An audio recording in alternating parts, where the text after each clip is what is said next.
Hello and welcome back to Hal TV. Today we're going to continue on with the normal theme that I've started, where you can watch the video while you listen to me talk about something related to the project, but not maybe about what's actually happening in the video. So in this episode I'm actually going to talk about my personal opinions on form factors, and I'm not going to go into all the little form factors here, like the Pico ITX and Nano ITX and all of that.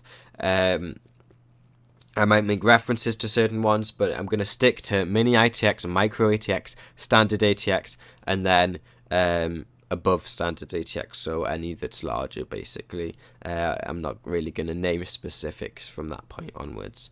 So starting off with mini ITX, my personal thoughts of its uses and its benefits and why it's really there. So, my personal opinion on mini ITX, the mini ITX form factor is that basically it's all you need out of a motherboard. That's its basic use. It's the smallest motherboard that gives you everything that you need. You've got your expansion slot, which some of them didn't actually used to have, but you've got your expansion slot, you've got your RAM slots, you've got your CPU socket, you've got all of your other connectivity, rear I/O, like you're basically big enough for your standard rear I/O.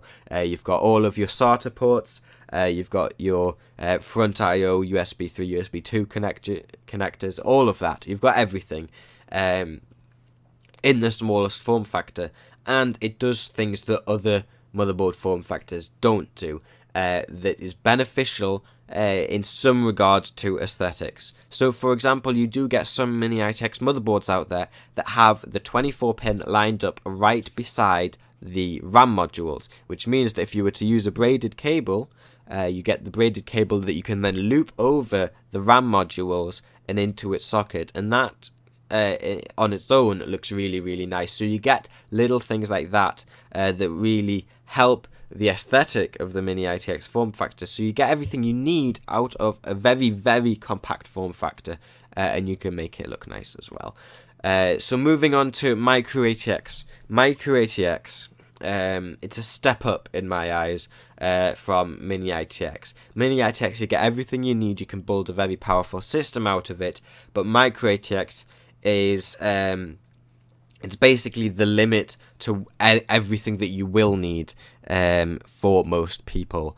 So for example, you were going to build a gaming system. Mini ITX, you only got one expansion slot and the cases can be quite small. Micro ATX, you move up to some slightly bigger cases. I say it's slightly bigger. On the most part, they're twice the size minimum. Micro ATX, you get 4 expansion slots, so if you're going to use dual slot cards, you can have 2. And because cases are bigger and all of them use standard ATX power supplies, you've got enough power to run 2 dual GPU graphics cards, and you've got the space for it, and you've got the cooling capacity in terms of space for it. So if you were to do a gaming system, you would have everything you would ever need out of a micro ATX system, and it's still compact. So basically, it's big enough to supply most people with everything they would ever need, which is why, in my eyes, micro ATX is really the prime spot for most people. So if you were going to build a system for any reason, in my eyes, it's unless it's related to their love for ITX, micro ATX is the way to go. Now moving on to standard ATX. Standard ATX, I feel, is standard ATX, and it's standard ATX because it's been standard ATX for so long, not because of its benefits in any specific area. Ask yourself how many people use 3 graphics cards. Ask yourself how many people use more than 4 expansion slots. 90% maybe don't.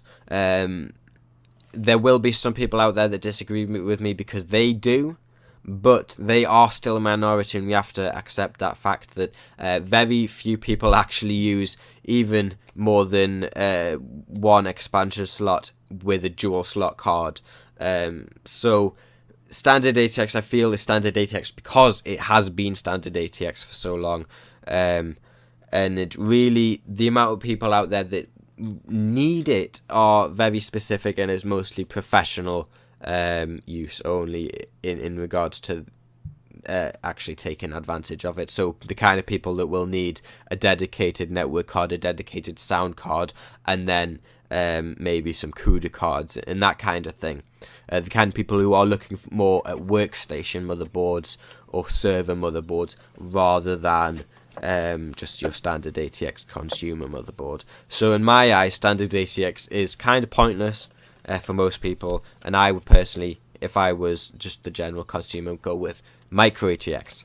Now, moving higher up than even standard ATX, when you get into the larger boards, it gets even more ridiculous, and really, I only see a use of going higher than standard ATX if you're going to start going maybe dual socket motherboards, and if you are going to be using maybe 4 CUDA cards and that kind of thing, and you need maybe the space below on the motherboard or the space to the side or whatever the reason, really you go higher than standard ATX. It really has to be not just professional use, but something even higher than professional use, if that even makes sense.